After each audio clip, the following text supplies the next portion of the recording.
Rod Babers, Bobby Burton here on the On Texas Football post-game show brought to you by our friends at Flight by Yingling and Faust Distributing. Rod B, they said nothing is easy in the SEC. They're right. The Longhorns had some tense moments in that into the fourth quarter with Quinn Ewers battling some sort of lower leg injury, but a 8+ minute, 15-play drive where the Longhorns did not throw a single pass, reminiscent, Rod, of that Baylor drive 2.5 years ago when Texas first started turning the corner a little bit. Big win for the Longhorns. Now 10-1, they beat Kentucky 31-14. Kentucky, a team that felt like they had some life when they went to their backup quarterback in the third quarter, and when Quinn Ewers got a little gimpy there, Rod B. What were your thoughts on the game? Big win for the Longhorns overall. Final 31-14 Texas. Culture, character win for Texas. They don't all have to be pretty. They don't have to go according to plan at this point, especially in the season. It can be sloppy, and you're going to see adversity. You're going to face adversity. Some teams don't overcome it, end up taking an L. We saw that from Ole Miss today. Right, couldn't overcome that adversity. Texas faced that adversity today in the form of Quinn getting hurt and Kentucky's backup quarterback actually coming in and providing a bit of a spark for them, and yet still find a way to close out and win the game. So I'm actually proud of the team. I hope everything's good with Quinn. That's a whole nother discussion. We probably can spend another hour or so just talking about that situation, which we'll get to. But in the moment, right, Sark has got to concern himself with considering all the variables and factors that are at play and how I can win the game, how best I can win the game. Now, some Longhorn fans, they're going to criticize Sark and say, hey, the best way to win the game was to put in Arch, all right, because Quinn was obviously hurt. But Sark chose a different approach, and he chose the approach of, no, we're going to pound the rock, all right?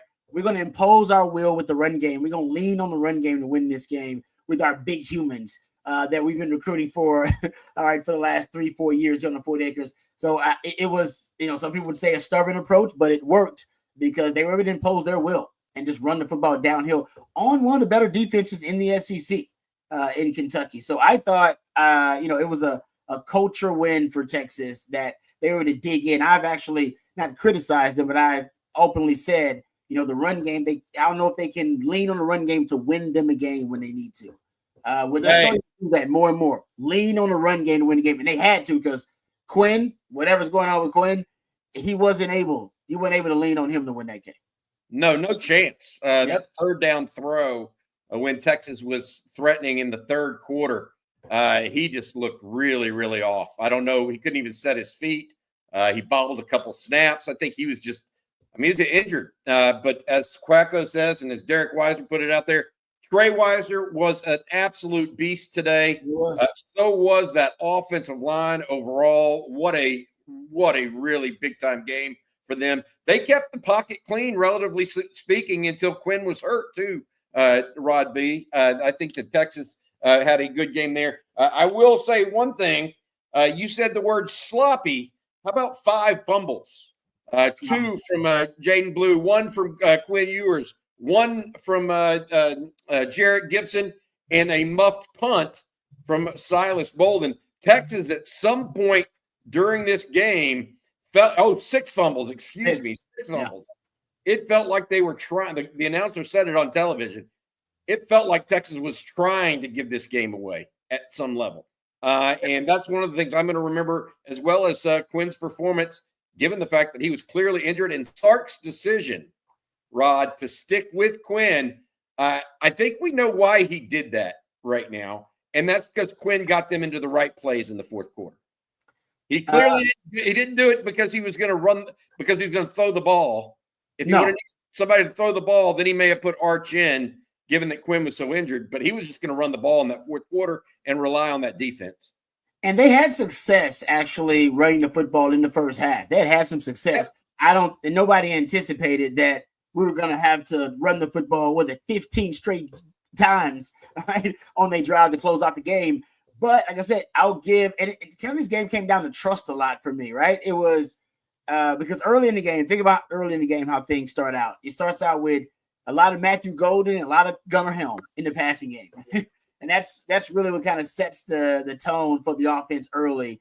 And then you get the fumbles, right, by certain guys on offense, whether it be Jaden Blue, Jerry Gibson. Then he had one of those fumbles too. And then you talk about Silas Bowden actually put a couple up on the ground.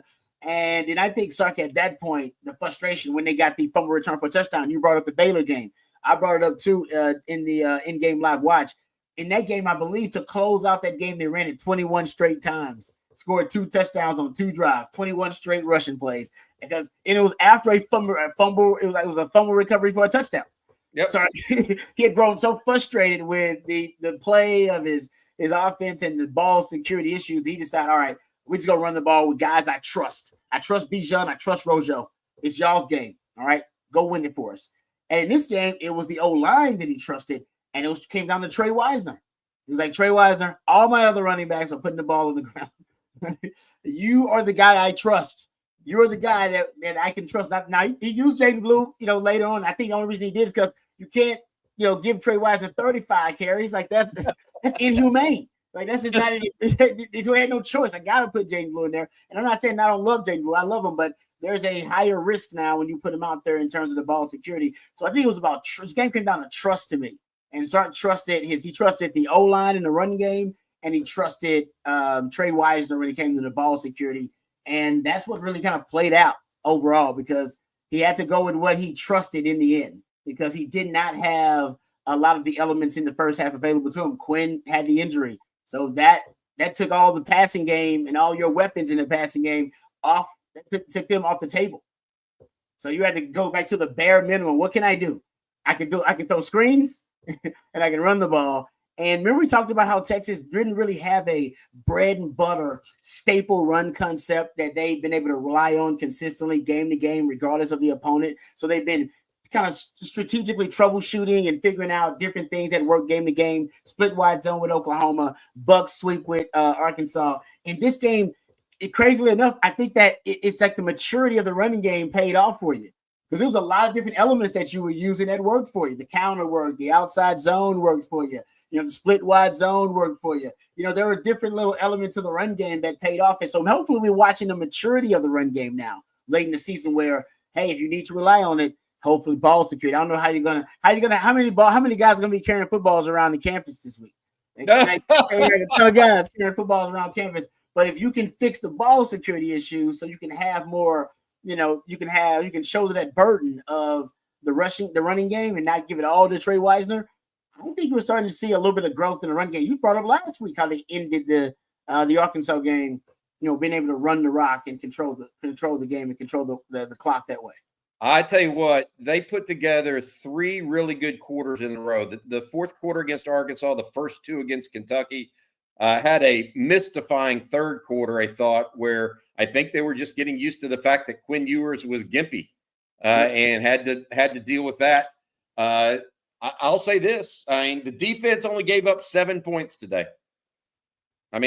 Kentucky scored 14, but 7 of that was on Quinn Ewers' fumble. Got the ball knocked loose from his hand, and Kentucky took it back for a touchdown. But this defense, Rod, I want to talk about game balls here. I think there's 2 to give out. And I'll say it right now. I think 1 goes to Trey Weisner on offense. 26 carries, unbelievable. 158 yards, 1 touchdown. Just a tremendous game by the young man. And then also the defense holding Kentucky to just 1 touchdown, 232 yards of total offense. Those are my 2 game balls. You could give I don't know if I'm even going to ask you who yours would be, but I'll do you the pleasure of making sure that we're on the same page here. Yeah, offense, Trey Weisner, or the O-line, I guess, would be the other opportunity. Yep. I was going to say you could also give it to the offensive line as a whole. Yeah, okay. But I'm with you. Trey Weisner, 26 rushes. How many targets did he have? Yeah, 2 of those 2. So you're talking about 28 total touches in the game. That's quite a load to carry. And down the stretch, he was clutch. He was clutch on some of those runs. So I'm with you. I'll give it to Trey Weisner, but if you want to give it to the O-line, That's fair. You know what? You gave Trey Weisner. I'll go O-line just so we make Fair. sure we're Fair. That's fair. Share the wealth, baby. Yeah, the O-line. I mean, hell, Jaden Blue, if he hold on to the football, he had 96 rushing yards in that game too. So I'm going to go with the O-line. And defensively, oh, man, look at that stat line for Anthony Hill. Good Lord.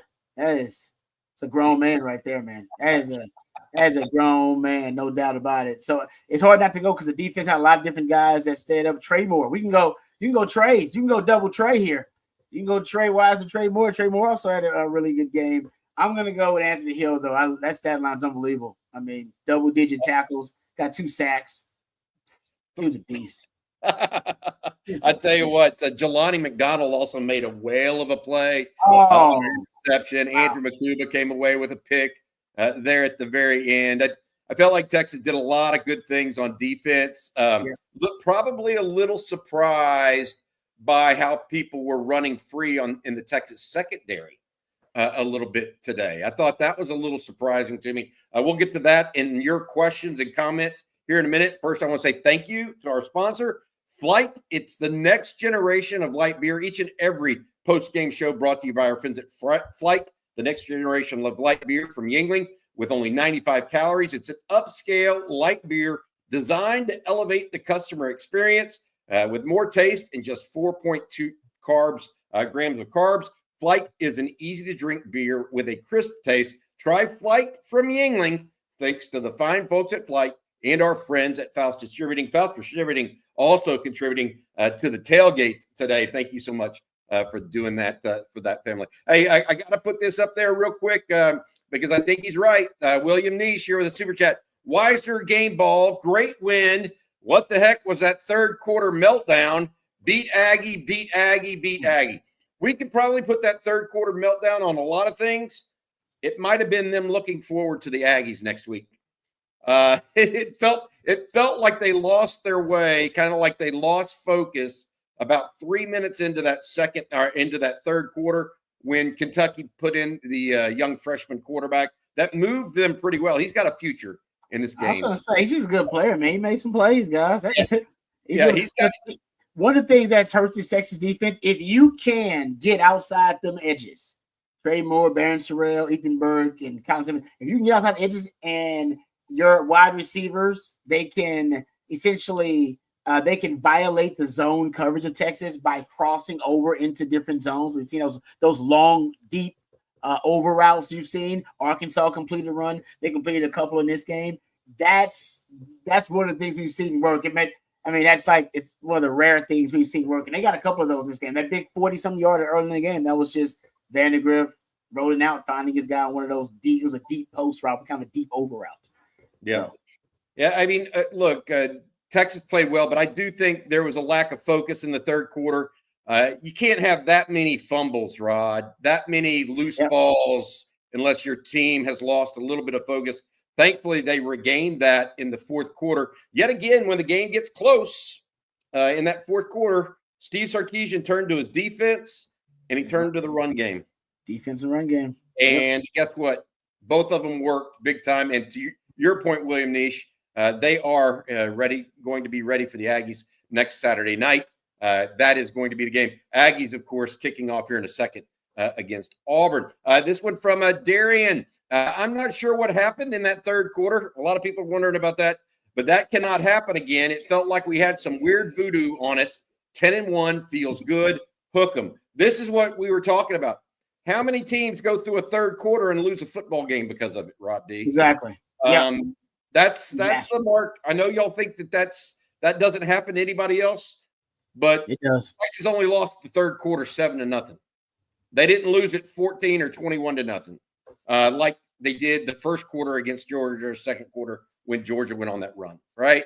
Yeah. This was one of those situations where the defense. Look, this defense held another team to 230 yards total offense. Rod, 99 at half. 2 turnovers, 6 sacks. As much as the voodoo was on the offense, in my opinion, the voodoo wasn't on the defense. The defense didn't allow any points in the second half. They've been doing it all year long. I remember making my prediction. I said 30-13, but I said I remember saying the caveat, I don't know how Kentucky's going to score, but I'm going to give them enough respect that they are a power program in the SEC. They're going to find a way to do it. And they found a way to do it, right? They got 7 in first half. And then, of course, you got the fumble return or whatever, pick interception return for a touchdown. So I was close to my score. But the reason that I got to 30-13, because I'm figuring the Texas defense, they're going to do their part. They've been doing it all season long. And the elite element of this team is their defense. So when I look at wins like this, and I say we can all look at the third quarter, that was weird. That could be some of Quinn being injured and whatever happened there in the offense, adjusting to that. And that was one of the worst quarters I believe we've ever seen from a Sark offense here at Texas. Like going back to like maybe 2021, you see the quarter that bad. But I still think the identity of this team is the defense. So I look at wins like this as quality wins for Texas because I'm not looking at them to blow out opponents anymore. That's not the offense now complements the defense, in my opinion. And that's why when Sark in the fourth quarter decided, you know what, I'm going to take the risk out of I'm going to take the risk factor out of it. All right. I'm going to go with things I trust because I know I trust my defense, as you said, so I can rely on them. They're going to keep them off the scoreboard. I just have to make sure that we minimize the mistakes and the self-inflicted wounds. So number one, like DKR once said, the late great DKR, when you throw the football, 3 things can happen and 2 of them are bad. All right. So let's just run the damn ball, number one. And you know what? I love all of my running backs, but you know what? I can only trust Trey Weisner right now. So Trey Weisner, saddle up. I know I never told you he was going to be a workhorse back, but in this game, I need you to be a workhorse kind of guy. And to me, that was just Sark going with things he trusts, and he can trust the defense. The defense they have not broken that trust this year. They have not. They have not. They have not. You're right. They've been the glue of the team all year long, and you keep talking about that. Matt, could you put that stat back up there again, the first and second half? Crazily, Texas passes for only 14 yards in the second half, okay? For only attempts 5 total passes the entire second half, Rod B. And 2 of them were those throwback screens. Yep, you're right. one to Trey Weisner that didn't go anywhere, and then later in the same drive, he threw one to Gunnar Helmet, took the ball down there, and then Bert Auburn missed the field goal. Look, my take on this is you're right. I mean, punt and play defense, drive the ball with the run game, play defense. Again, Kentucky did not score on offense this entire second half. They looked good at times, but Texas actually outgained Kentucky in the second half, in large part because of the number of sacks Texas racked up there at the end of the fourth quarter as well. All right, Rod, we got other questions I want to get to here in the chat. Let's talk with this one. Does Arch start next week? This is from Jesse Jeremy. There's another person that's asked that. If Quinn's not healthy, the answer is probably yes. But I have a hard time, Jesse, seeing that happen. I think Quinn's probably going to get a little treatment on the ankle. He went in right after the second half or first half end of it and got a little treatment on it after being kind of dragged down from behind by Delane Walker. What do you think? You think Quinn starts next week, or what do you think, Rod? I think he'll start. They'll have Arch ready to go though. I guarantee they'll be splitting reps this week, and Arch will be working with the number ones. You got to have him ready to go. Because if he is injured going in, they'll give him all the treatment, and I think it's an ankle injury, so I think he'll try to go, and they'll give him. It's the Texas A&M game, so I think he'll give him. You know, if he's starting quarterback, he's their guy. I think Sark will kind of give him all the confidence that hey, we'll go with you at first, but if there is any lingering effects from the injury, or he gets re-injured early on, you can be rest assured that Arch will be ready to go. There's no question. This reminds me of when Major Applewhite went down, Rod B. And Chris Sims came in for his first start against A&M. What was that, back in 99, 2000? Can't remember. And had a decent game, but A&M came out on top. That was the bonfire game, if I recall correctly. Sir. It was. Long story short, that's going to be – there's some precedence for that in this game if a guy is truly injured like that as well. Freelance Society said, good seeing you today. Thank you. And he said, beat Aggies. Freelance Society, good luck on your endeavors. I talk to you a little bit about that. That sounds like a great time as well. All right, a couple other things I want to talk about here is the senior night. And let's just put this up, Rod B. Buddy Pal, Big Chief guy, 4 years of OL recruiting and development, won that one. Congrats to all of the seniors, but let's start on that offensive line with Hayden Connor, Jake Majors, and then add in guys like Kelvin Banks, Cam Williams, DJ Campbell, and Cole Hudson. Yeah, no, that group, and how rare is it to have a group that's played together that long? I think we all took that for granted. A guy like Jake Majors, we took for granted too. Multiple year starter, 4-year starter, 4-year at center. It's just hard to come by guys who are that experienced, that good. And I one thing I think that, Sark in this game, I think it was embodied that trust he has in that O-line. That was a Joe Moore Award-winning performance. They're not gonna. I don't know. I'm not saying they're gonna win the Joe Moore Award, but if you're making your case for the Joe Moore Award, that was a case that you could make for it. That now we put the game in our O-line's hands against Kentucky, an SEC team that's got a second round or maybe a first round pick on their defensive line in Deion Walker, and we decided that we were gonna run downhill on them. And 15 plays in a row, you run the football. That's emasculating for a defense, man. That's humiliating for a defense. I can tell you, I played defense. And that is something that it rarely happens where you can run the football that much on defense before they stack the box and take and do their best to take it away. And they couldn't stop Texas. They couldn't stop Texas from running downhill on it. They couldn't. Rod, they couldn't stop it, and all of them were tapping out too. They couldn't do it. Yeah. They probably couldn't stop it because they didn't know who was going to be in the game to run what defense because half the guys were tapping out the entire game. Hey, a couple of comments here about Quinn and Sark's refusal to take him out of the game. Let's talk about that, Rod, because I think it deserves some discussion. Texas Rocks, I don't understand the refusal to pull Quinn when his injury made him completely ineffective. Okay, that's a fair question. I get it, and I want to add this one to it if you don't mind. This one from Terry Fox. Loyalty to a player is one thing, but loyalty to the team starts when. I think y'all underestimate Sark's confidence in Quinn to just get them in the right place. Mm-hmm. The last thing they wanted that Sark wanted was another turnover there. And maybe he trusts Quinn to be less likely to turn the ball over.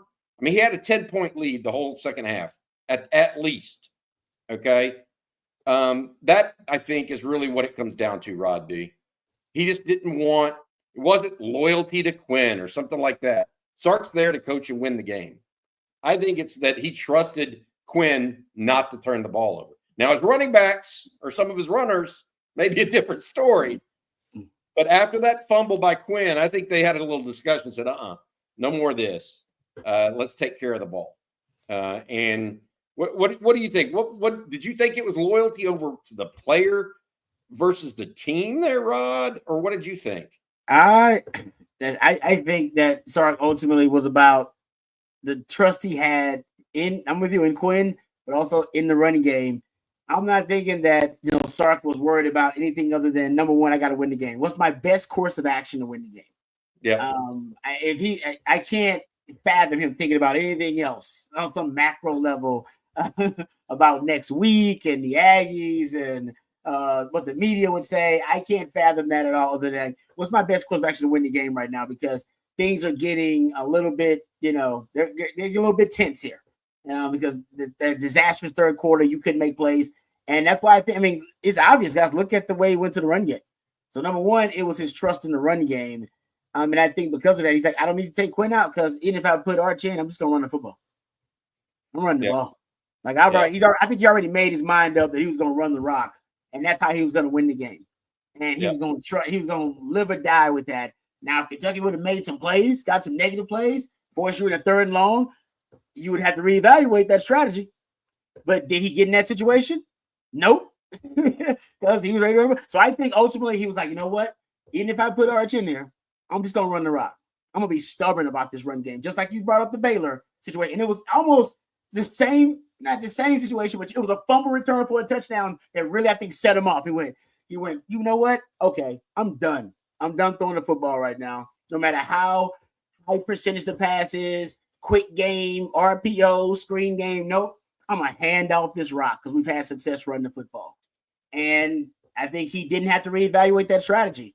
So I know that your concern is, hey, did you put the game in jeopardy by having a quarterback out there that couldn't throw the vertical pass and couldn't push the ball downfield, and everybody, including the other team, knew that he was hurt?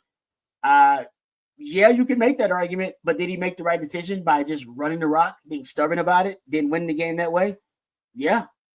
So I can't criticize Sark. I was also stupefied by it. I'm like, well, I know you can't, so I'm just going to blitz you. I'm going to blitz the hell out of Quinn because I know he can't move and avoid the rush, right? And I'm just going to try to force negative plays, and I know he can't push the football downfield, so I'm going to play man coverage and make him throw through tight windows because he can't throw the football in really tight windows because he can't drive it downfield because he's hurt.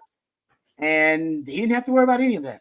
None of that, even that concern never came up again after the fumble return for a touchdown because they ran the rock. So you are right. In an alternate universe, if Kentucky had stopped Texas, we could be having discussion, but they didn't stop him.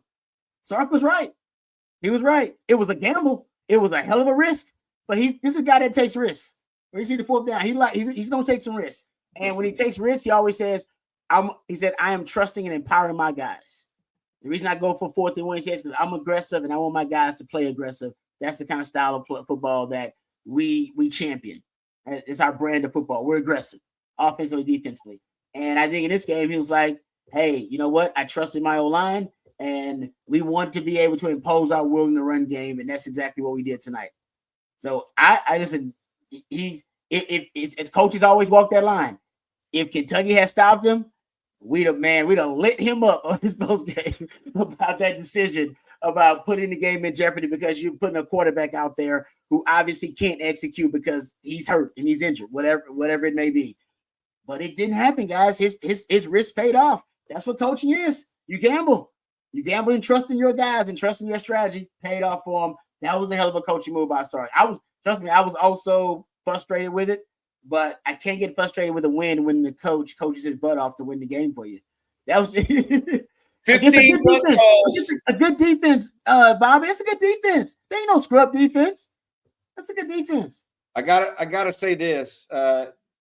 First things first. Texas beats Kentucky 31-14. This is the post-game show brought to you by Flight by Yingling. I'm Bobby Burton. This is also Rod Babers with me, Matt Hutchison, our producer. I want to say this, Rod. If you are just now joining us, there was some recruiting stuff that happened earlier today. The University of Texas got a commitment from Joseph Mbaktu, a 6'5", 275-pound defensive tackle out of Grayson, Georgia. He is a teammate of Nick Brooks, the big offensive lineman that's also committed to Texas from Grayson, Georgia. Mbaktu had offers to Florida, was originally committed to the Gators, Auburn, and Tennessee.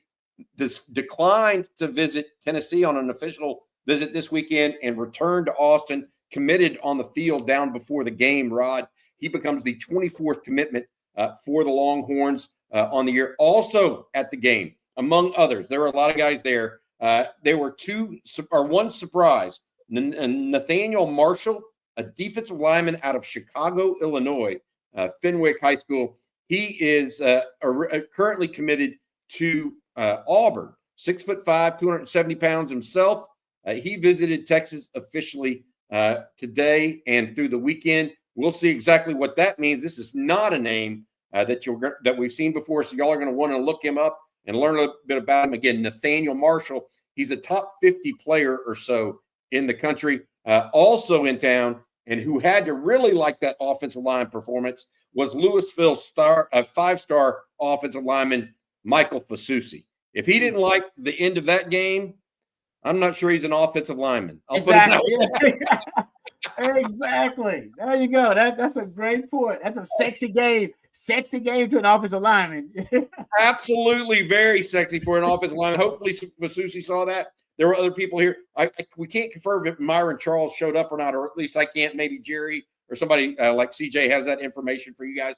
But suffice to say, Rod, a lot of talented recruits on campus today, as well as class of 2026 and 2027 players. I want to get that recruiting note in here during the post game because I think it's very important. Again, Longhorns with 24 commitments now, the latest being from Joseph Mbaktu We actually Jerry did a video for us earlier today that has some of his highlights. If you guys want to go check it out. All right, some other stuff going on. This one from John Rafferty, great stuff. Are we pretty much a lock for the playoffs given the Ole Miss loss? Rod, you and I don't think Texas is a lock at this point. There are 5 SEC teams now. I think 4 are going to get in. Okay, I think 4 SEC teams are going to get in. Yep. There are 5 in the playoffs. Okay, that are going to try to get into the playoffs that have 2 losses or less overall. I don't know what's going to happen there. Rod, do you have a feel? Like, I do think Texas should be rated higher than Tennessee, even if they lose to A&M. I don't really want to speak that into existence, so I'm knocking on wood. But what do you think, Rod B? Do you think Texas is now a lock for the playoffs? I feel what you said. Even if they lose to the Aggies, we're saying it's still yes. I've been saying that I feel like the committee's gonna find a way to get Texas in. They're gonna emphasize some kind of different data point or something like that. What we got here? Oh, there you go. Oh, Myron Charles was in the house. Obviously, thank you, Matt, for giving us that a little bit. Yeah, good stuff. I'm sure he liked that with that 6 sacks performance out there. I'm sure he likes that to show him the NASCAR package. That'll be attractive to him. Got something for everybody. But no, I've been saying that I think the committee, Texas is too sexy this year. I think the committee is going to find some data points to justify getting a 2-loss Texas in there, even if they lose to the Aggies. I'm with you. I don't like to talk about that or speak it into existence. But man, I think ultimately that scenario could blow up in Texas' face. Hell, if the Aggies end up making a run, they get to the SEC title game and win the damn thing. And I don't want to speak that into existence too. I think that works against Texas in that situation. So I'm with you. Don't leave it up to chance, man. Go beat the damn Aggies. But I agree with I think they're in 2 losses too. I think how you lose though is important too. How you lose. That matters, I think. Hey, Greatness, you put in a super chat, and I'm going to read it, but not post it since it has an expletive in there. So you can trust Arch to hand the ball off? Question mark. Mike Gosdell here. If Quinn is hobbled early in collegiation, Sark has to pull the shoot. We got away with it today. We won't against the Aggies at Kyle Field. It was a clinic by the OL. They earned some cash. Yes, they did. I also want to mention, I got one more super chat I want to include here with Jeff Carey. Sometimes you win in spite of a mistake. We are just way better than Kentucky with an awesome defense and a great offensive line. Rob, what did you think about, and I got to be honest, I thought that the score could have been worse than 24-7 at half. I thought there were some PI penalties not called against Kentucky early in that game that thwarted a couple of Texas drives. By the way, Texas scored on 4 of 6 offensive drives in the first half. That's pretty strong against a Kentucky defense that's been fairly stingy. Yeah, and had that fourth and 1 that they missed out on. Right, that 4th and 1 they missed out on early too.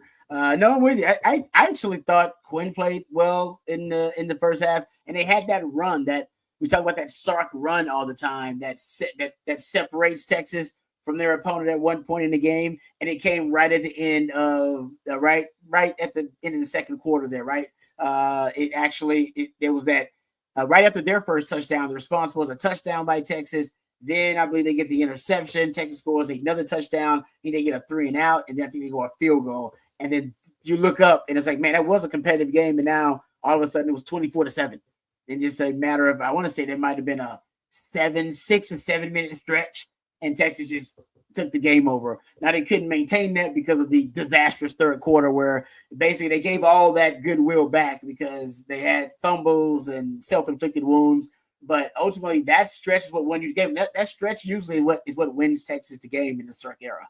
If they have that good stretch where they score 17 points and get a turnover and a couple of 3 and outs, and then that stretch where the offense and the defense are all clicking and the special teams, it fuels that complementary football that he talks about. And that's when you get that run where you look up and Texas all of a sudden are up by 14 points.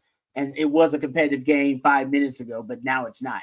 And that game did take that type of it worked out that way until the third quarter. And then Texas, that was the worst. I remember the worst third quarter I think Texas has played under Sark. Or worst quarter, period. I don't think played a worse quarter than that. Maybe on offense. On offense. Yes, offense, not offense. I mean, defense, they didn't allow any points. Yes. No, all of this is about offense. There are no complaints about defense, guys. That's never one. Okay. Not offensively. That maybe the Arkansas game and maybe Georgia first half, maybe that was as bad, but that was a really bad quarter. That was a horrific quarter.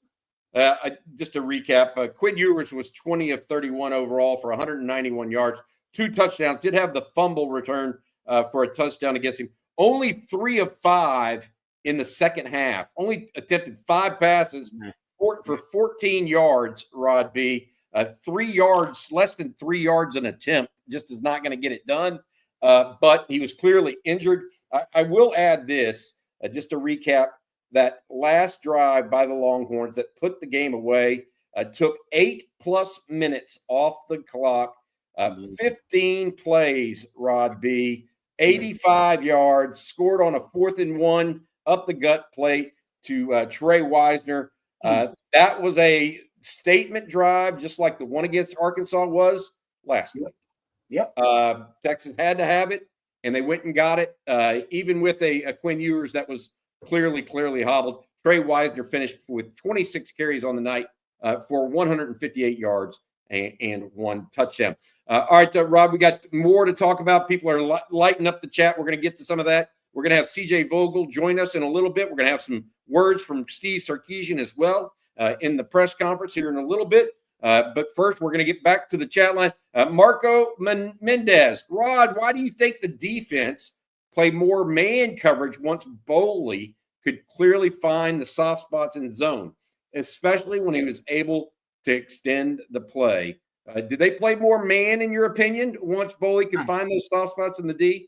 I got to go back and watch it, Marco, and kind of confirm, because I wasn't sure about that. I know some of those plays we gets outside the pocket, and I think they were worried. Remember I told you that when they were able to get outside the pocket and they were able to get some of those deep crossing routes, they were violating Texas zone coverage that way, and maybe they wanted to stop some of that. So I'm not sure exactly when they decided to play more man and when they shifted back and forth. They were playing some zone coverage so early on in the game. A lot more zone coverage early on in the game. So I just think because, that guy, I think he can extend the play. Boley, the backup, he extends the play really well and throw on the run really well too. So maybe they want to plaster to guys a little bit more and didn't want guys running free through the zone, because he was able to identify guys and hit them on the move. And when you can move against this Texas defense and move the pocket, it makes it tough for the pass rush to get home. Yeah, they still got, 6 sacks in the game, but y'all saw how many plays Boley made outside the pocket. He made some plays. Good player, not a great arm, but he sees the field pretty well, particularly well for a freshman. I will put it that way. He sees it particularly well for a freshman. May never be a big arm guy, but maybe he's a guy like someone like an Alex Smith type that doesn't have to have that, can get away with it. I think they started blitzing a little bit more too later on, and maybe that's why they went to man. They started blitzing, coming after him a little bit more, because he's a young guy. You got a young kid out there. You want to put a lot on his plate, get after him. Yep. This one from Greg Giango. Excuse me, Greg. Anyone remember all the pearl clutching focused on defense, especially the DBs after the spring game? Sark said he's not worried about it. Now we know why. We do know. Hey, I will say this: Kentucky found some gaps though that haven't really been found quite as frequently against Texas this year. They played Jahdae Barron and kind of baited him into a ball, and Barry Brown kept going on one. I don't know if it was. Because it wasn't. I thought it was a double move, but it wasn't. He was just. He was thinking he was going to go over the middle. He was trying to be. Jahdae was like reading number 2, and I guess maybe they watched on film. Okay, this guy's always reading number 2, trying to jump a route. So I don't know if the quarterback was basically eye manipulation, was looking at number 2, and then Jahdae saw it. Because I didn't see a pump fake either. I thought you see a pump fake, and then, but you're right. They got Jahdae on that one. They scouted him on that play. They really did. So I'm with you. I was a little surprised that we haven't seen that many guys open in the Texas secondary all season long. Yeah, but this one from Roy Hannah host.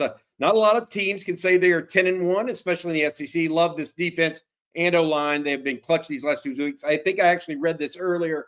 I want to add something to this. And one of the reasons why is simply this. Texas is the only 10-1 team in the conference right now. Everybody else, A&M only has one conference loss, but they have 2 losses overall, including one to Notre Dame to begin the season, Rod. It is Texas, and when we talk about going to the college football playoff, who do you think can beat Texas now in the SEC, or who would be favored over Texas in a game? And we saw the line come out late last week where Texas, as of Friday, was a 5.5-point favorite against A&M heading into Saturday. And this is before today's games, obviously. But what are your thoughts on who are the toughest matchups for Texas? Is it someone like, I'm trying to think, maybe it's Alabama, maybe it's Georgia? Are those the 2 that might give Texas the most fits in a SEC championship battle? Yeah, Georgia, I think, is their defense versus the Texas offense. I think that's for Texas a tough matchup. But the Texas defense versus the Georgia offense, I think Texas defense can smother that Georgia offense. They just don't have many skill position guys that can threaten the Texas defense. That I think the matchup wise, based on for the offense, that's a tough matchup. For Alabama versus Texas, I like Texas defense matching up against that Alabama offense. The only thing about they haven't faced a quarterback. I guess Taylor Green is as close as you can get to a Jalen Milroe. Anytime you got to face a quarterback like that, it's always a variable that you really can't predict.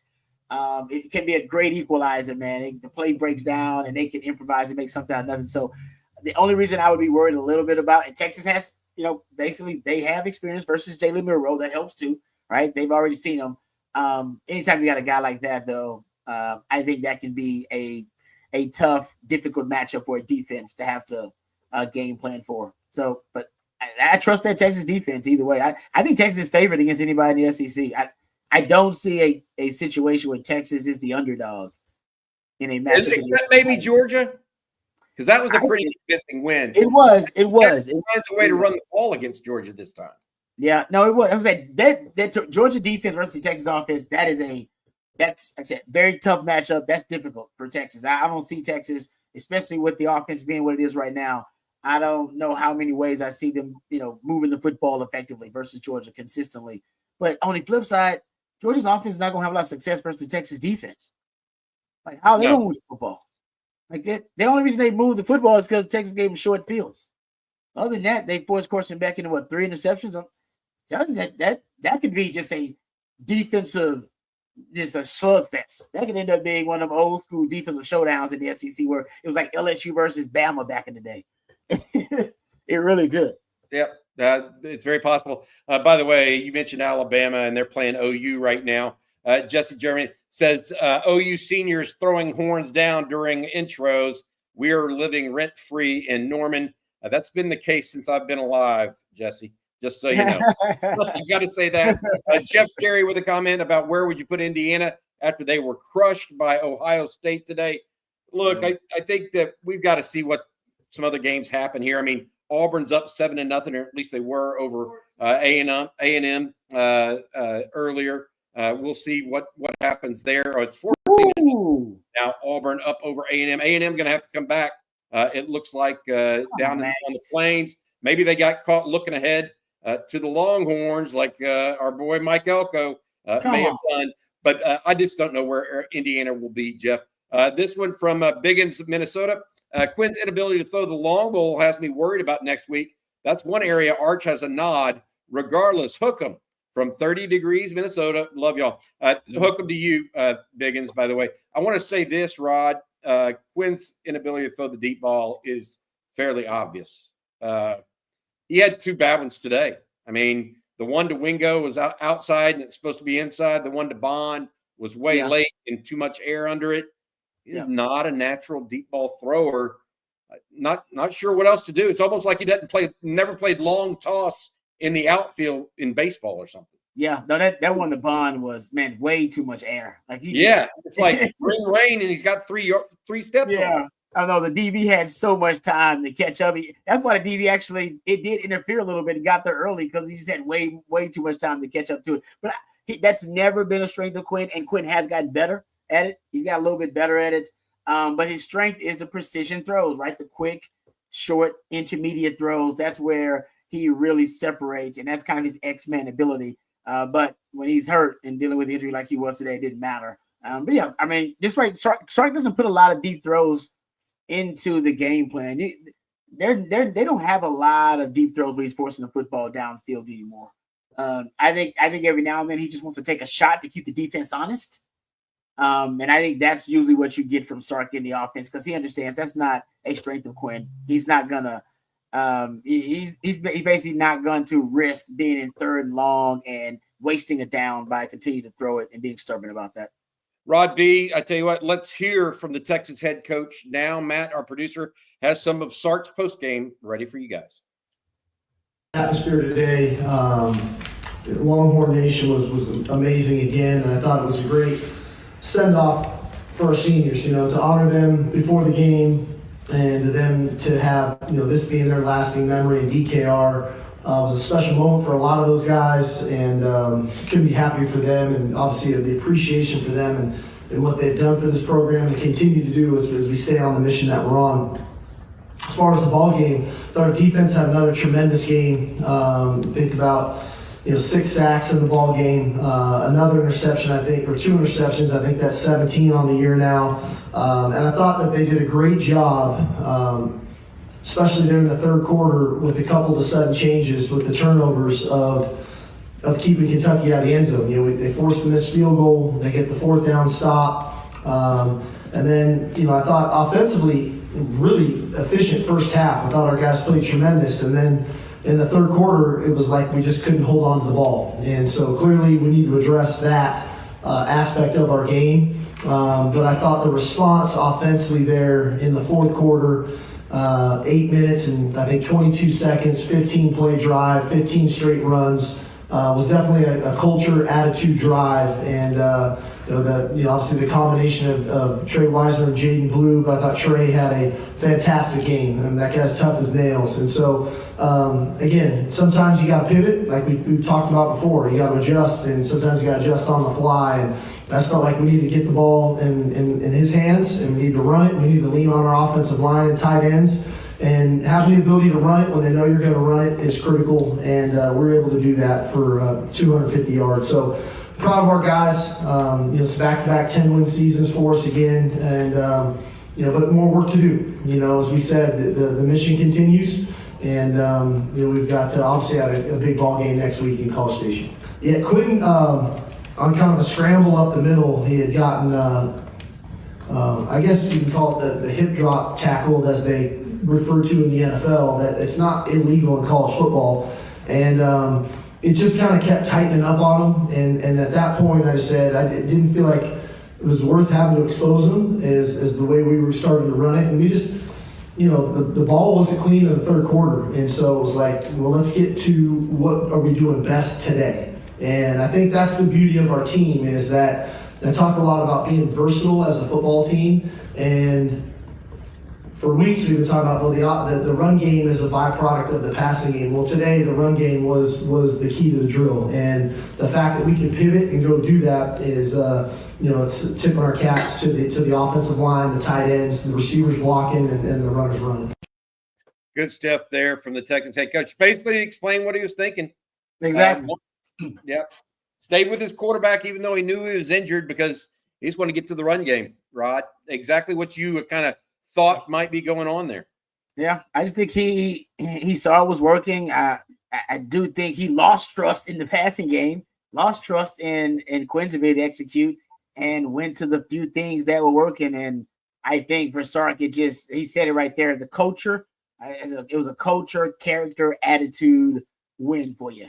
And those are important to establish that. Now, man, we can go out there and win a game, and it doesn't have to be pretty, and it doesn't always have to go according to plan, which he didn't. They adjusted and give the O-line, give Trey Weisner, and give the defense their game balls. Period. Those were the 3 things that won the game for you. Defense, O-line, shout out to Trey Weisner. Fair enough. Individually, he stepped up, but I think as units and groups, it was defense and O-line as your units and groups that help you win the game. Fair enough. Yeah, Trey Weisner is the one that didn't have the problem with the. He's the one that did have a clean game. Yeah, he did. Maybe that's part of it too, Rod, is that they needed somebody. Sark used the term, we didn't really have a clean game. Trey Weisner did. Yeah, and Sark said, okay, we're going to use you and use this offensive line. I know we're going to run it. Let's get the ball going down the field. So that was part of it. I did want to say this. He also talked about the seniors going out. Rod, that's something you've done. It's probably a very emotional thing for young men. Last game, home game they'll have.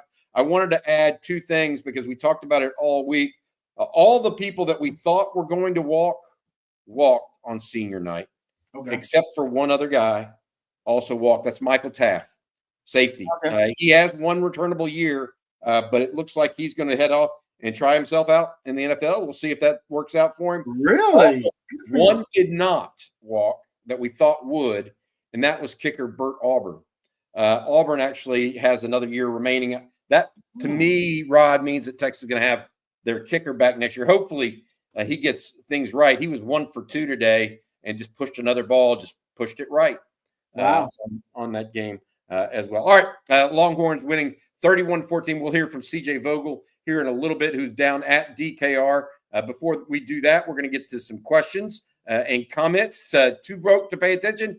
Don't know if anyone has mentioned this or not, but Texas is 10-0 in their last true road games. The last true road game loss came against the Mullet in October of 2022. And not the Quinn Ewers mullet, but the Mike Gundy mullet. I remember that may have been that's an amazing stat if you really think about it. Texas obviously going on the road next weekend to play the Aggies. This one for you, Rod B. This from JT99. Shout out to the seniors. They'll always be the ones that brought us back. Look, those first two sentences, let's just stop. I'm not going to read the rest right now. He's 100% correct. Yeah. Gunnar Helm with 2 touchdowns. Yeah. Alfred Collins after the ball. Jermaine Lolay today I thought had a nice game. Andrew Makuba, Jade Barron, Terrell, Michael Taft. Yeah. Mo Blackwell with a key play. That was a big play. That was a nice play. Yeah. Yeah.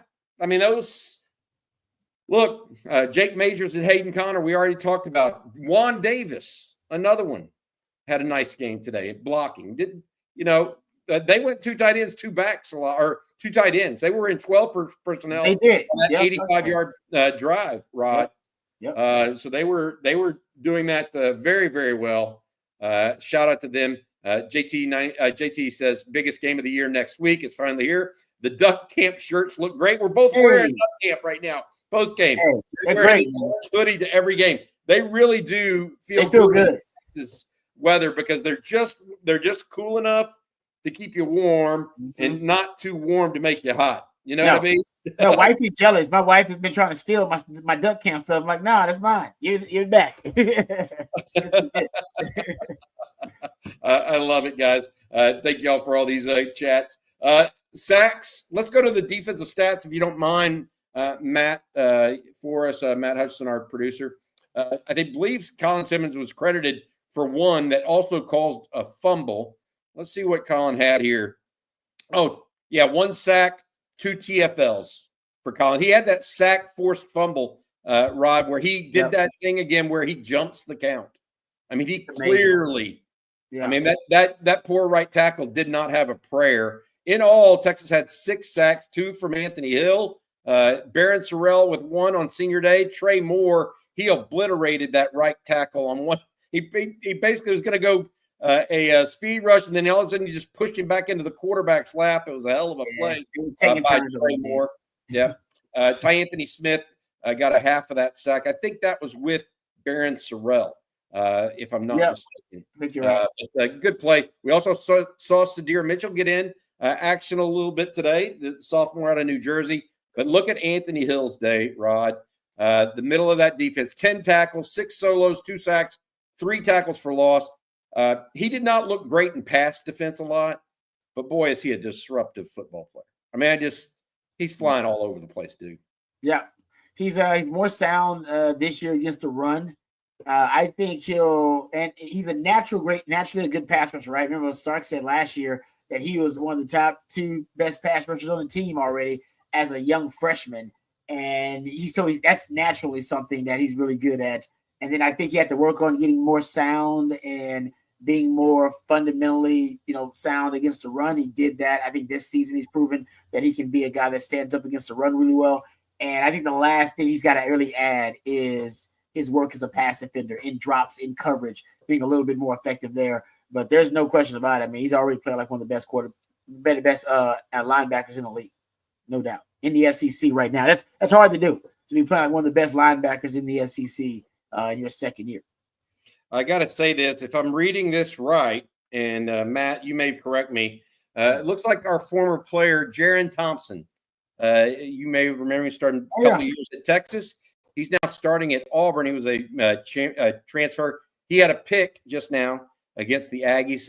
Auburn remains up 14-0 in the first quarter. About 20 seconds left, I think, in that first quarter. Tell you what, we talked about all week. Jordan-Hare can be tough to play at night. I think the Aggies may be figuring that out today, right now. Looking ahead. And then rush defense is good too. Auburn's rush defense, man, they can stop the run. And the Aggies, that's their main thing. So if they can run the football, I'm not watching the game. I wonder offensively what they're relying on if Auburn's stopping the run, which seems like they are.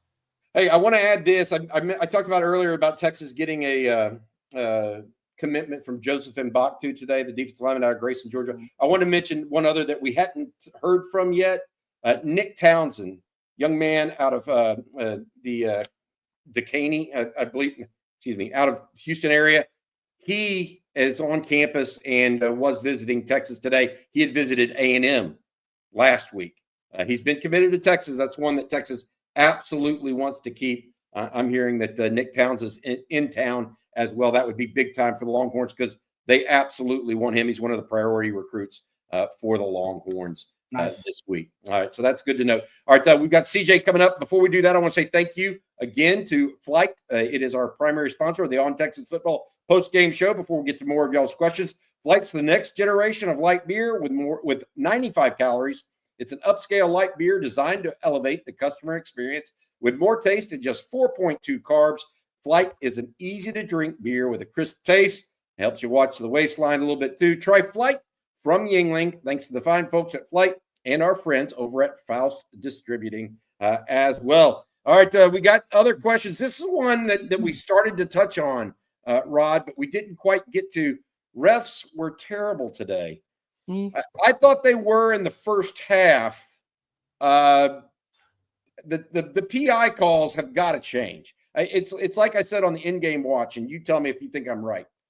I think that the SEC likes to call holding on offensive linemen, but nothing on the secondary. It's almost like it's the exact reverse of the Big 12. The Big 12 over-officiated pass interference, in my opinion, and under-officiated offensive holding. It's almost like the exact opposite. In both, and I'll say this, in both instances, they favor one side of the ball. So the Big 12 favors offenses. Less holding calls, more PIs on defense. In the SEC, more holding calls on offense and fewer PI calls on defense. I think that's my opinion based on what I've seen the last 11 games now in the SEC for the Longhorns. I agree with you about, because it's definitely a emphasis on holding. I mean, I remember that Jake Majors one earlier, and I was like, man, I got to go back and watch that, because that does not look like – it reminded me of that Gunnar Helm one from – I forgot what game that was. It in fact looked the very same. They couldn't see his hands. It's like if they can't see your hands and the defender goes down, it's like they throw the holding call. It's like, nah, they must have been holding. I don't know how you got that guy down if you couldn't see his hands. So I'm with you on that. I think Texas should take advantage of it, though. Now, 10 games in, now 11 games in, how they're going to call games, especially in SEC play. Texas should be more physical. Their DB should be more physical. And they picked up a pass interference call in the Arkansas game. I think Texas DB should use it and play more physical. And even on that Malik Muhammad one, we throws it deep and it ended up hitting him in the back of the head. They didn't call any face guarding or anything like that. I think Malik Muhammad played it really well. He was out of phase. But if that's the way they're going to go and they're going to let you play it and be physical on those down the field throws, Texas on the other end, they may not be the beneficiary on offense, but on the defensive side, they can benefit from it. So you can play those routes more physically. You can play them in a more physical fashion. We talked about Quinn Ewers' day, 20 of 31, roughly 66, 65%, 191 yards, two touchdowns, 0 interceptions. Only 3 of 5, though, in the second half, Rod, for 14 yards when Texas clearly, especially in the fourth quarter, decided to go with the run game. Let's look at the ball distribution to the receivers, if you don't mind. Matt, will you pull that up as we're getting out and getting ready for this CJ to come in here, hopefully here pretty soon. Look at the ball distribution on these receivers for Texas. You mentioned this early on, Rod. He went to Gunnar Helm and Matthew Golden right off the bat. Yep. It was clear he was going to those two and going to utilize those guys as priorities on Saturday. Why do you think he decided, and Sark, and as well as Quinn Ewers, decided to utilize those two so much? It must have been a combination, right? It must have been a combination of game planning and Quinn trusting those two guys. I think the banged up receiving core is a number one reason, because Isaiah Bond and DeAndre Moore both were dealing with some minor injuries. They played, but I don't think I would look at the snap count. I bet they were limited in the amount they played. And you even said it, and I agree too. I saw more 12 personnel. They probably played more pony package in the first half probably than they played all year long. There's no doubt. I think they had 10 plays of it actually in the first half. That is, they usually sprinkle it in with 3 or 4 plays. You usually don't get to double-digit plays of the pony even the entire game. So I think that was number one, because those guys were banged up. But I think it was trust. I think we know Quinn trusts Matthew Golden because he looks for him in the red zone. We know he trusts Gunnar Helm because he looks for Gunnar Helm on third down a lot of times and often in the red zone too. And I just think getting Quinn off to a confident start, getting him into a rhythm early, get him into a groove early. I think Sark was game planning let's go with the guys you trust. Let's go with the guys I trust. Matthew Golden plays more than any other receivers. We talk about the circle of trust. He's in the middle of the circle of trust. And so is Gunnar Helm for that matter. And so I know it's kind of the theme for me. I know I keep coming back to it, but Highway to Helm, I like that. I like Nightmare on Helm Street was one y'all came up with that I really like too. I think it was about, hey, let's go with the guys we trust. And early on, crazily enough, that was in a passing game, Gunnar Helm, and it was Matthew Golden. And then as the game went on and the game started to play out, Quinn gets injured. They have a disastrous third quarter. And then the trust was in the O-line and in the running game, and then Trey Weisner, because your running backs were fumbling the football. So I still think the overall theme was trust. It had to flip, and it switched throughout the game in terms of what Sark had to trust in to go win that game. Gosh, Auburn scored another touchdown. Whoa! 3 scores now. They drove the ball from their own 7, I believe, at the start, or maybe 12. Start of that drive. Caleb Cunningham. I think is it Cam Cunningham or Caleb Cunningham? Wow. Cam Coleman. Excuse me. He was formerly committed to A&M in the recruiting process. Just after 15 minutes to go, still in the second quarter. Kind of wonder what's going to happen here with the Aggies. That brings this up from James Follett. I'm worried about the potential of a trap game if A&M loses tonight. Sark has to get these big boys ready for some hatred. Lubbock on steroids. If a Texas team has to get up for a A&M team for the first time in 13 years, maybe you shouldn't be at Texas. Same can be said if you're at A&M and you're not up for the game too. Rod B., you've played in that game. What are some of your thoughts about this and what it means as a Texas player? Do you know intuitively? I mean, even though these guys haven't seen the rivalry for 13 years, you think anybody that wears the burnt orange and white doesn't understand the levity of this game? Oh yeah, no, they get it. They understand the importance of it. It's been expressed to them, right? When I was being recruited by Mac would talk about, we got you coming here. We got to beat Oklahoma. We got to beat A&M. Period. That's just part of it. That's part of the. And we're trying to win national titles, but we got to beat those two schools as we do it. And I'm sure Sark, now that those rivalries are back, there's no doubt that's part of it. You got to beat your rivals. Hell, ask Ryan Day about it. You can have a lot of success. You got to make sure you're beating your right. Mac Brown was having 10-win seasons, and a lot of you out there were frustrated with Mac because he wasn't beating Oklahoma and Bob Stoops enough. That's the way it goes. So I think the players know there's so much, familiarity, between these two programs because all the players, like myself, a lot of them, I would love to see the numbers. They took visits to both of them, right? They had both of those schools in their Final Five schools, I'm sure. And so the players not only know each other, but the coaches have recruited those players on those other teams, so they know those players. So there's just so much familiarity and intimacy with that rivalry. So the players know what it's all about. Even on that level, they know. But then now it being an SEC rivalry and being an in-state rivalry, and they are in your way of a championship. Like this is, you want to win an SEC title, you want to win a national championship. You don't want that to be something that's, that's out of your hands that others have to decide on. You want to control your own fate.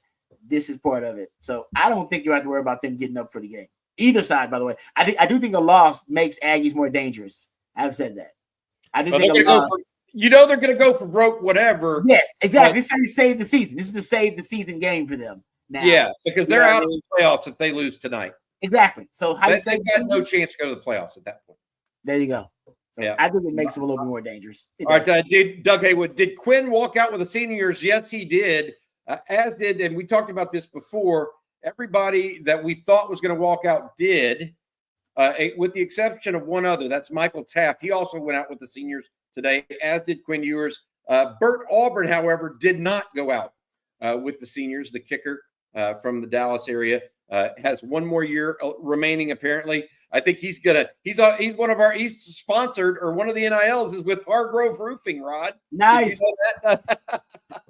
So one of the sponsors of On Texas Football also sponsors Burt Auburn. So that's good to see as well, and good to hear what's going on there. Rod, we go back to this game and we talk about what's going on with the Longhorns right now and where they're at. What about the Silas Bolden play? I want to talk a little bit about ball security, if you don't mind. Silas Bolden with the muff punt. Okay. Yep. 2 Jaden Blue fumbles, a Quinn Ewers fumble. What was it? Jarrett Gibson comes in, gets 1 carry and fumbles. I think Texas fumbled on 3 of 4 plays. It's crazy. In one series. And Sark said we didn't play clean. That's not unclean. That's unfathomable. I mean, what is that, just losing focus, or is that an issue overall that Texas has got to clean up? I mean, it felt like it was contagious, I guess is the way to put it. Yeah, it's an issue, right? That many fumbles. That's how good Texas is as a team. It wasn't disastrous enough for them to, lose the game. Kind of reminded me. Remember that North Carolina State game we had when I played at Texas? We had 3 block punts in one game. Yep. When you have that many self-inflicted wounds, that's just self-destructive, right? So I think, it's a systemic issue. Ball security is one of the, and we're in the 11th game of the season, so you're still finding out new things about your team. There's my man CJ; he can talk about it, but ball security is one of them things. There ain't no question. CJ, you heard from welcome in now CJ Vogel live from the floor of DKR. Welcome in, CJ. Thanks for joining us. CJ, you were in the post-game press conference talking to not only Steve Sarkeesian, but also some of the players there on senior night. Your overall thoughts on what the coaches said and what they saw today and felt being senior night? Yeah, it's a win, right? You win on senior night. Sarkeesian said they're now 4-0 in his tenure on senior night. So, of course, leaving DKR a winner. Doesn't get much better than that. The game itself, I thought the first half, that looked like a championship-level football team in my eyes. The defense played very well. Again, that one drive kind of got away from them. But offense was rolling. You got that rhythm late in that second quarter where you put 17 points on the board in 6 minutes. They like to score in that hot zone right there in the back half of the second quarter. But it just kind of the wheels kind of fell off a little bit in that third quarter, right? Yeah, I'm sure y'all have been talking about the fumbles. Look, Texas put the ball on the floor 4 times. You're not going to win many games if you do that. But Sarkeesian, I think, was a little frustrated with it. How could you not be? He mentioned that, the fumbles will be addressed. Quinn Ewers dinged up a little bit on the ankle. We just spoke to him after the game. He said the ankle's a little tender at the moment, but he's going to focus on rehabilitation, treatment, making sure that he's going to be 100% ready to go. But at the end of the day, I think the big thing that I walked away with very impressed was the energy that these guys had to win this football game and to applaud that offensive line and Trey Weisner and Jaden Blue in the running game. 15 straight rush attempts, 8-minute drive. That's a really impressive thing to do against a Kentucky program that, hey, they got some guys. We've been talking about it all week. That's a good football team. And to do that 8.5 minutes, 15 plays, and a touchdown, it's a tone setter. I got a question here from Rick Amberguy that is a good one. Did you hear anything about Isaiah Bond's status? Because he was hit or miss a little bit. He was in and out of the game today, CJ. Anything on that other than you talked a little bit about Quinn's injury or any other injury updates to mention? Nothing was mentioned by Steve Sarkeesian today. I was told that he was going to be maybe a little limited. Obviously, we did not see a lot of Isaiah Bond today, especially early on. So it'll be something to monitor. He was not on the injury report at all in the week leading up to the game. But again, very sporadic with his snaps. Nothing mentioned by Steve Sarkeesian in the postgame press conference today. Rod, you have something for CJ? Yes, CJ, what did Sark have anything to say about the individual performance of a Trey Weisner, especially with other ball security issues? Came down to one guy he could trust with the football to carry the load. And Trey, it was Trey day all day today. Yeah, it certainly was. And what a day it was, right? 156 yards on the ground, 26 attempts. What a day. Sark was very praiseworthy of Trey Weisner. And how could you not be, right? If you know Trey, you know that this is a guy that comes to work every single day. He's a great teammate. We've heard it since basically he stepped foot on campus. Sark also praised him in the sense that he called him the toughest guy on the team. Wow. And that doesn't, I'm sure that's not something he just throws out there lightly. Yeah. But my goodness, for a guy that maybe wasn't looked at as the highest rated recruit, maybe Sarkeesian even said, there probably weren't many guys looking at the class when he committed saying, thank God Trey Weisner's in it. But my goodness, he is making his presence felt. And what would Texas be without a Trey Weisner right now? Yeah. With his performance today? Again, you see it there, 6.1 yards per attempt. Really, really sturdy day. And again, we talked to him a little bit. Where did that toughness come from?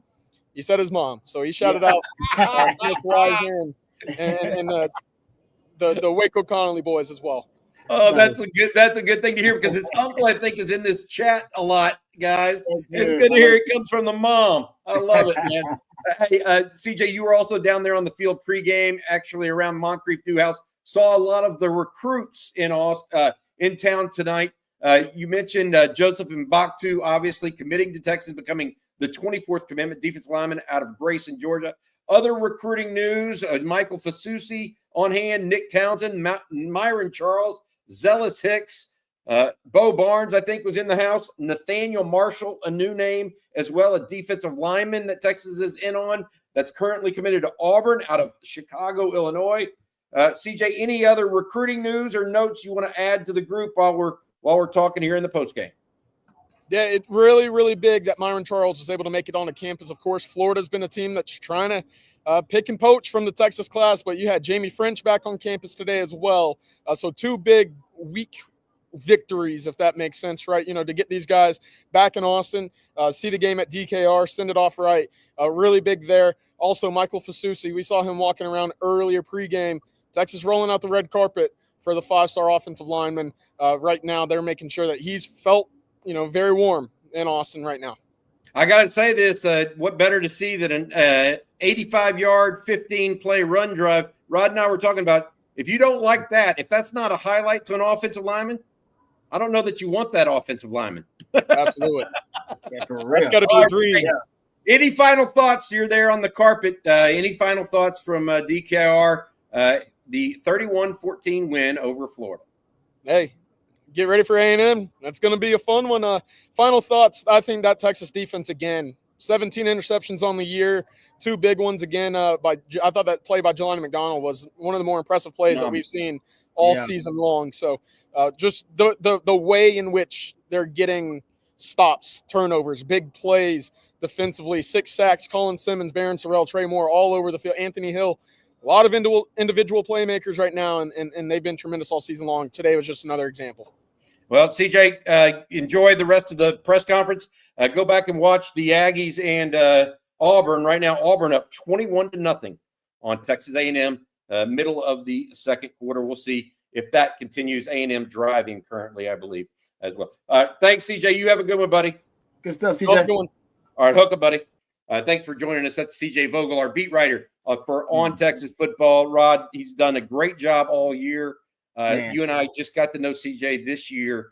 He's done a tremendous job for us. We had followed him for a while on Twitter and said, when we said, hey, we need to go find somebody that does this for us as a group, we got CJ and could not be more happy with him and the work he's done for y'all here at On Texas Football. Absolutely rising star in what we do. Appreciate him very, very much as well. All right, Rod, closing thoughts here on the postgame show brought to you by our friends over at Yingling Flight. I know there's some anxiety, of course, about Quinn and what that disastrous third quarter. I get that. Trust me, we're not ignoring that. But I just felt like there was growth today from this team. I thought there was a lot of growth because they were able to lean on the running game. I think the running game, I felt like it matured today. It was weird.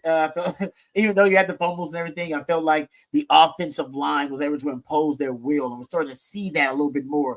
Being able to run the ball when you need to. Can they run the ball all the time? No, it's not the identity of the team. And maybe the identity of the team is about to change because of the Quinn Ewers injury. But I'll say that they're able to run the ball now when they need to. We've seen it twice, two weeks in a row now, I should say, that when they needed to run the football at the end of the Arkansas game and close it out, they did. When they needed to run the ball in this game, they were able to do that. So offensively, that's what I really liked. And that offensive line, man, they deserve a standing O. If I wasn't so lazy, I would stand up and give them a standing O right now.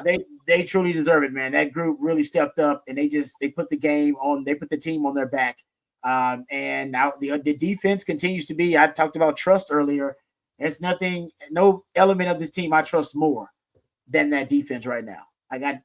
I trust them in a lot of situations. And I will admit there were some plays that guys were open for first time in a while. I've seen this many guys open against that Texas team, and they still, what they have less than 200 yards passing. Did they have 200 yards passing? No. Exactly. It's like you say that, then you look at the stats, you go, well, 232 yards total, Rod. Exactly. It's like, so they completed like a couple of deep throws, but they didn't amount to anything. So this defense remains elite, and it's suffocating how good the defense is. Only giving up 7 points to Kentucky. So offensively, I know there's some anxiety about the quarterback situation. I get that, but look at the positive about a big win against Kentucky here, and a 17-point win, which is basically your offensive line was able to push around a Kentucky front that's one of the better fronts in the SEC.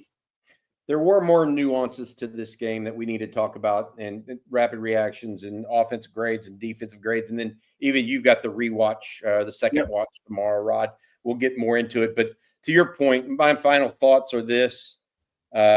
Jake Majors, Hayden Connor, Kelvin Banks, Cam Williams, DJ Campbell, Gunnar Helm, Juan Davis, Trey Weisner.